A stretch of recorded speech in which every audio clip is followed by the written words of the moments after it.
Rolling Stone writer Neil Strauss and private investigator Jayden Brant investigate the disappearance of aspiring Hollywood actress in the podcast To Live and Die in L.A. Everybody knows Obsessed with Your podcast. Yeah. More than 15 million downloads and counting. The podcast continues to dominate the charts. Neil and Jayden, join us this morning. Sorry, this case. We're just talking commercial break. So whirly about it. About this. How did you two partner up as a writer and an investigator? Well, so Neil and I were working on another case a couple of years ago, a similar missing persons case, and became friends. And when this case came up, I reached out to him, get some insights into a couple of things, and thought originally that he may be able to help to get the word out with regard to some of the elements of this case. And just the case continued to get more and more interesting. And, we just started working closely on it. We saw images of Adea Shabani there. Who do you believe killed her and why? So, yes, and the background is, so Adea Shabani was a 25-year-old from Macedonia. She moved here, like many people, with the dream of making it big. She went to the Stella Adler Acting Academy, and there she met another student who we saw in the photos earlier. His name is Chris Spots, and they started dating. The problem is he had a fiance. So he committed a lot of things to Adea, promises he couldn't keep, getting married, moving in together, and at some point, rather than keep the promises, drove her up north and apparently, I can't even finish the sentence. Killed her. And then twist and turns in this, what happened to Chris? Yeah, so what happened with Chris is, and by the way, we're part of the podcast is that we don't believe everything was done alone on this, just to clarify. You say Chris's father. Well, we think that, we know that after the fact, at the very least, Chris's father had information that was withheld from the family and from everyone searching for Adea.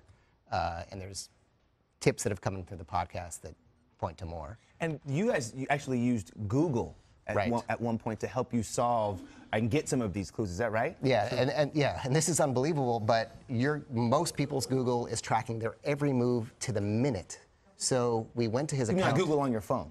Yeah, the Google on your phone. Right. And you can, if you go, I hate to give it away because it was so useful in this case, but if you go to myactivity.google.com, your search history, even if you cleared your browser, depending on what browser you're using, all your movements, literally down to the minute, we could see, say, Chris Spots afterward going to a gas station and then going behind the gas station to the dumpsters, possibly throwing away things of Adea's, and then going back to his truck, like that detailed to where we actually were able to solve a lot of this. Is having that information on Google, is that legal? Like to have that kind of storage information? That access? Yeah. Yeah, I mean, well, so Google is in the business of collecting and really selling and using user data. So this type of granular GPS that's their business model. And so when you subscribe to Google services, when you get that Android phone, when you add Google Maps app, you're allowing them to access that data. You can turn it off if you go to myactivity.google.com location history. You can turn that off, but I actually kept mine on because I actually want to know where I was a week ago and what I was doing. And as far as the case goes, Chris's father has never been charged. Has he reached out to y'all? Has anybody heard from him? Was it even scary to find that kind of information that would point to him? Well, the nice thing about doing the podcast is if there's information pointing to anyone as a suspect and they do something to you, it's just pretty obvious, right? So this nice thing, well, the information is out there and there's no reason to harm me because all the information's out there. But right before the last episode came out, Chris Spots' father did call and he was, we talked for a long time. He said, why are you doing this to me? This is hurting me and the people I love. And I just thought, well, what about Adea and the people she loved? And whatever the involvement was when the family was saying, please, we're just trying to find our daughter and they're going through that pain, to not let them know where she was. How did the police work with y'all? So, in this case, I mean, we pretty much ran a parallel investigation, communicated certain things that we found, and they were communicating with us with things that they found to pass along to the family, things like that. But I think it's important in these cases to run that parallel investigation because, while the local law enforcement agency is handling the things that they're doing with the case, it's good to be able to do more. Obviously families are looking for their loved ones. So if they have the resources, it's great to get that parallel investigation started, as soon as possible. And that's one of the things I've learned that's been surprising. And again, I'm just new to this, but now I'm working with a third family, and I'm learning that if somebody goes missing and you just want to have the police do everything, and they have if you go to the LAPD website, they say 3,900 people go missing a year. Wow. Most of them come back voluntarily. If you don't find them, we'll take a report. If you still don't find them, they literally say on their website, hire a private investigator.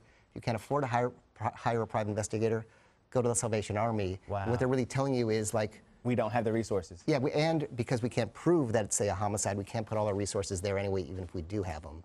So it's important to make sure that, for example, just a simple thing that this helps one person, before maybe giving the police the phone, make a clone of it for yourself, or have somebody make a clone, because once it goes there, you'll never see it again. Well, I can't wait to see what your next podcast is going to be. As you said, a lot of cases out there unsolved. Congratulations on the success of this.